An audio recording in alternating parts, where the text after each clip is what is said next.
Hello, खुलुमबाय, good evening. आंनि गोदान मोनसे भिडिअ नोंथांमोनखौ फिन खेबसेबाव बरायनानै लाग्रोनाय जाबाय।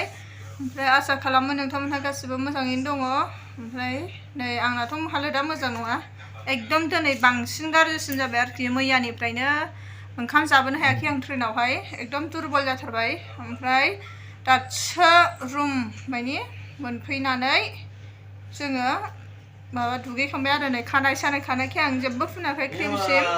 ओमफ्राय भिडिअ बानायगोरबाय आरो जेबो फुनथ'ला दा फ्रेश ओरैनो थानोसै आरोखि ना बिदि थाथ'नोसै दिनै हरसे मोनाखाबायबो नालाय। ओमफ्राय एकदम मोनाखाबाय आरोखि खयथा जाखो आगै टाइमा नालाय टाइमा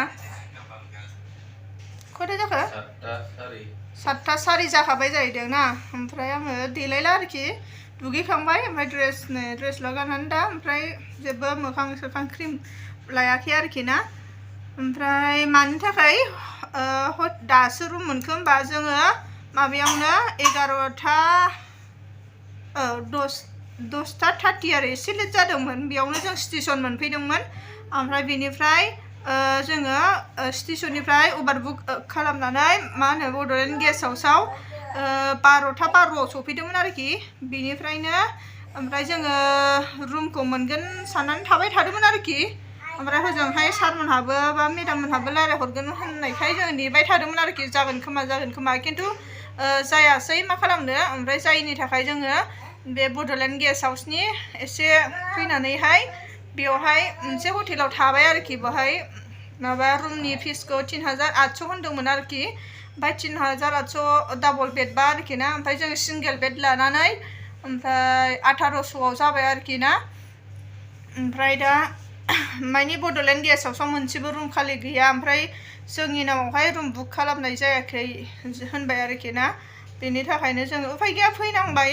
ओमफ्राय एसे माबा मा होनोमोनलाय जाय माबाग्रा बेबो एथबां माने बारा खेल लाया जोंनाव फैसा मोना जाजानो गियो ना मायोथाय।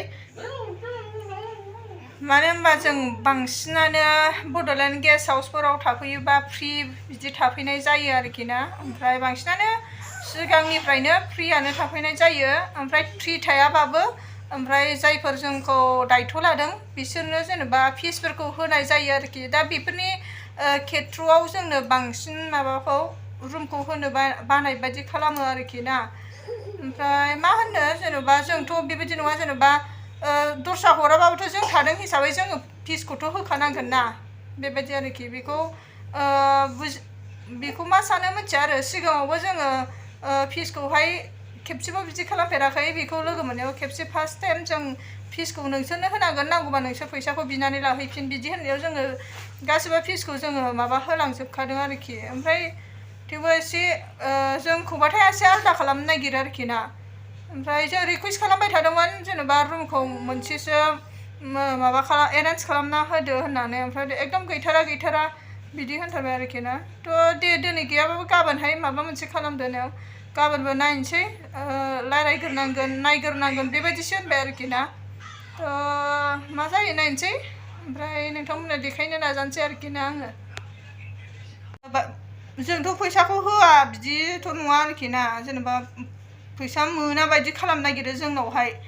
माने फ्रि होनबाथायनो बोरैबा जाखायो आरोखि ना फ्रि थागोन बेफोरबायदि। ओमफ्राय जेनेबा सिगाङावबो बिराद बिदिनो माबा जाखांबाय आरो नोंथांमोननो दानो खोन्थाथ'ला नेक्स्ट भिडिअआव खोन्थागोन आरोखि ना। माने मोजां मोनाखै आरोखि बिदि एसे आलदा बिहेभ खालामो आरोखि ना। ओमफ्राय बेखौनो नोंथांमोननो शेयार खालामबाय। ओमफ्राय नै दा ओंखामा बेयावनो मोनगोन होनदों बेस। ओमफ्राय सानावथ' जोङो जायासै। ओमफ्राय जानायनि चान्सखौनो मोनखायासै आरोखि ना फुङाव ब्रेकफास्ट जानायल'। ओमफ्राय मा होनोमोनलाय आरो माबायाबो ट्रेनावथ' आं मैयानिफ्रायनो जाबोनो हाखायाखै आरो बिदिनो साहा लोंनानै थाबोगासिनो दङ। एकदम मेंग्लिजोबनाय दा माने दुरबल जाखाबाय मेडिसिनबो गैयामोन नालाय।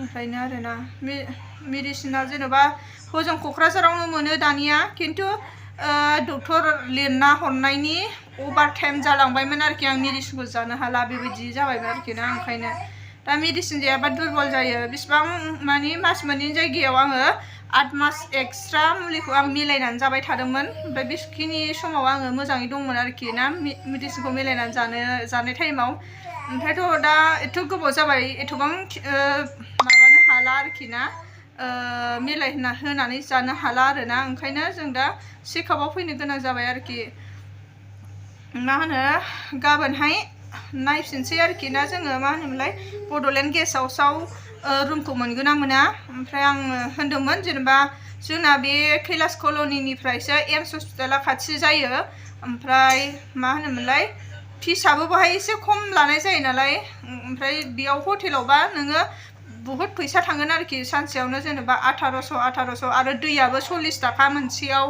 बेबायदि आरो बे सिङाव लायोबा दैयाबो 40 थाखा 20 थाखानि माबाया 40 थाखा बेबायदि आरोखि ना थ' बहुत बारा गोलैयो ओंखायनो जोङो होनदोंमोन आरोखि माबाखौ मेनेजारखौ गाबोन अननानै मोनसे जोंनि थाखाय रुमखौ दोन इदि होननानै ओमफ्राय नायनोसै गाबोन मा जायो मोनगोन ना मोना गाबोनथ' खालि जाजोबखागोन बायदि होनदों आरोखि माने एक्सप' जादोंमोन जाहैदों दिल्लीयावहाय दा एक्सप'नि थाखाय एकदम गोबां मानसियानो जोंनि बर'फ्रा फैनानै दंफैयो आरोखिहाय एक्सप'नि थाखाय दा एक्सप' प्रग्रामा जोब्बाय जाहैदों 15 दिन मोनजाहैदों ओमफ्राय दा जोब्बाय आरोखि एक्सप'आ ओमफ्राय दा नोंथांमोननो बायसान्स जुदि गाबोनहाय रुमखौ मोनफिनोबा देखायनो नाजानोसै माबायदि मा होनोमोनलाय नोंथांमोनाथ' सोरबा मिथिखागौ जानांगौ दा कैलाश कल'निनिया माबायदि जों दुवारिखायावहाय माबा खालामबायमोन आरो रुमखौ बुक खालामबायमोन आं ओमफ्राय दुवारिखानिफ्राय बिराद गोजान जायो आरोखि एम्स हस्पिटाला ओमफ्राय आंना नैबावहायसो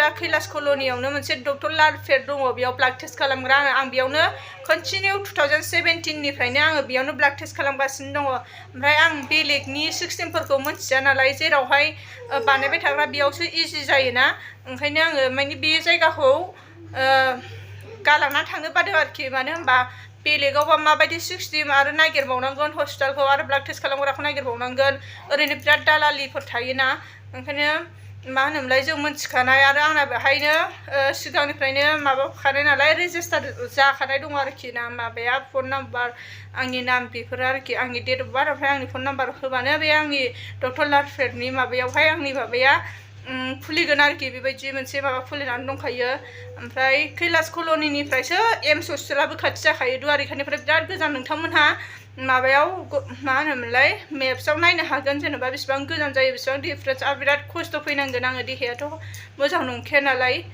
ओंखायनो थ' आं बेखौनो नोंथांमोननो शेयार खालामबाय थ' थेंक इउ आंखौ जेब्लायबो सापर्ट होनायनि थाखाय बाय बाय लाभ इउ अल